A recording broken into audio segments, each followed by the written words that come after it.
السلام علیکم ناظرین کرام، نئی ویڈیو میں آپ کو خوش آمدید کہتے ہیں۔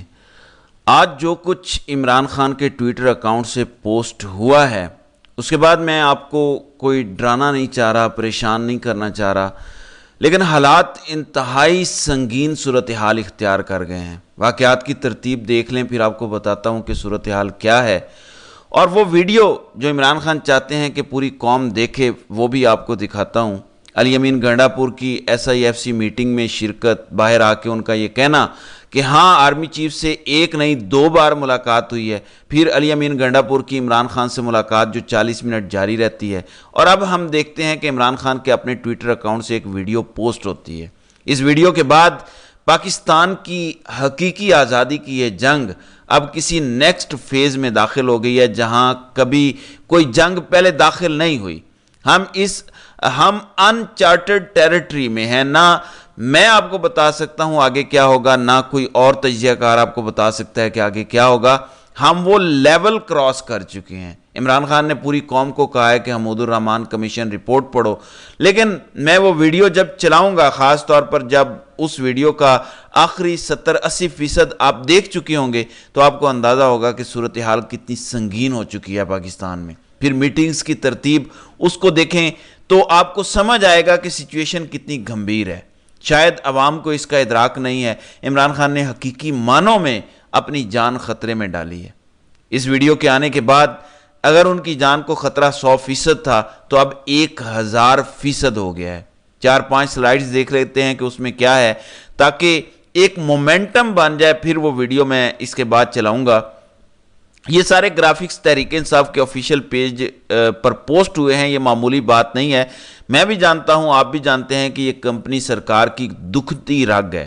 حمود الرحمان کمیشن رپورٹ اور 1971 میں عبرتناک شکست اور جو ذلت آمیز ہتھیار ڈالے تھے جنرل اروڑا کے سامنے، یہ سب مینشن ہونا تحریک انصاف کے آفیشیل اکاؤنٹ سے، پھر ویڈیو عمران خان کے اپنے ٹویٹر اکاؤنٹ سے پوسٹ ہوئی ہے، تو بات بہت بڑھ گئی ہے۔ ہم یہ ذرا جائزہ لیتے ہیں۔ غدار کون تھا، یا مجیب؟ حمود الرحمان کمیشن رپورٹ، سقوط ڈھاکہ اور ہماری تاریخ کے تلخ حقائق۔ پہلے کمیشن کے بارے میں مختصر تاریخ اور پھر اس میں بیان کردہ دلخراش تفصیلات۔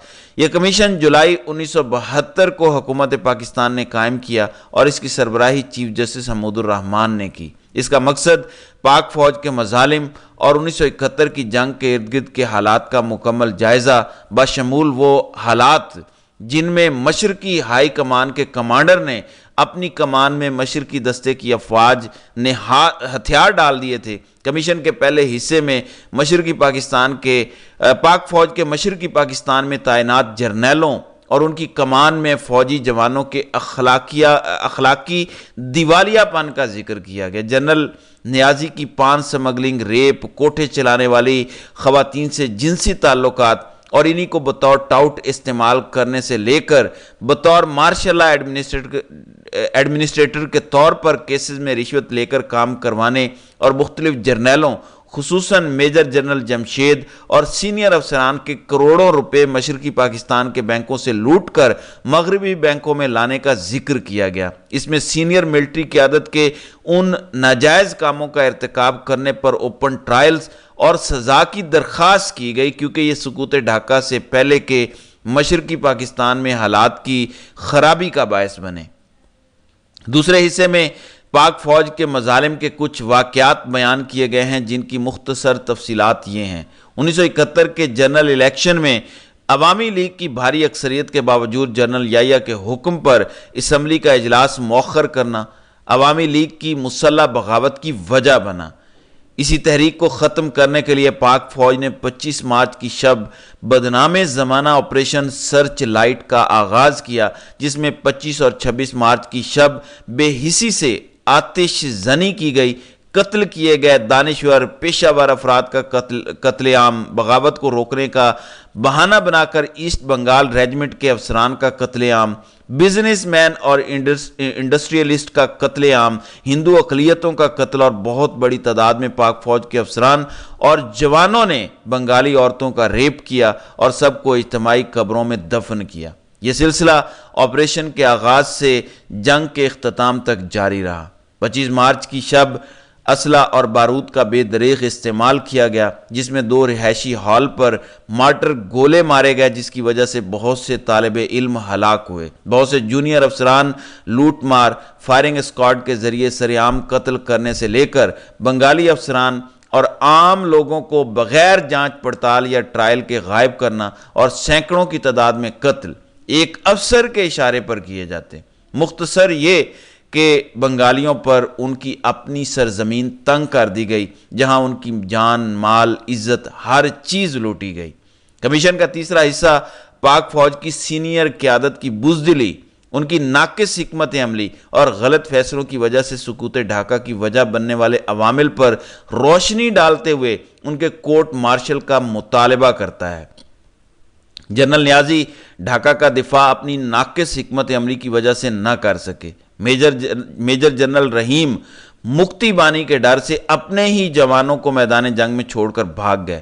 میجر جنرل باقی صدیقی کی غداری اور ان کا بار بار ہتھیار ڈالنے کی اجازت مانگنا اور بزدلی کا تذکرہ کیا گیا۔ کمیشن کا یہ حصہ بہت سے افسران کو سزا کا مستحق کہتا ہے، کیونکہ ان کے بزدلانہ اور غلط فیصلوں کی وجہ سے بھاری نقصان اٹھانا پڑا۔ کمیشن کا چوتھا حصہ سقوط ڈھاکہ کی وجہ بننے والی غلطیوں پر روشنی ڈالتا ہے۔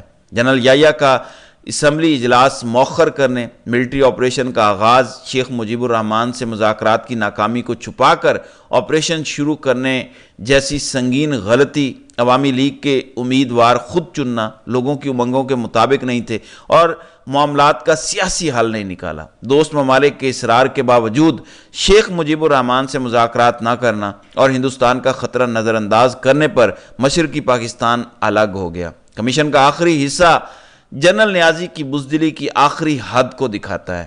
ہتھیار ڈالنے کا کوئی بھی حکم نہیں تھا اور وہ لڑائی 2 ہفتے تک جاری رکھ سکتے تھے، لیکن تذلیل کے ساتھ ہتھیار ڈال دیے جو آج تک پاکستان پر سیاہ دھبا ہیں۔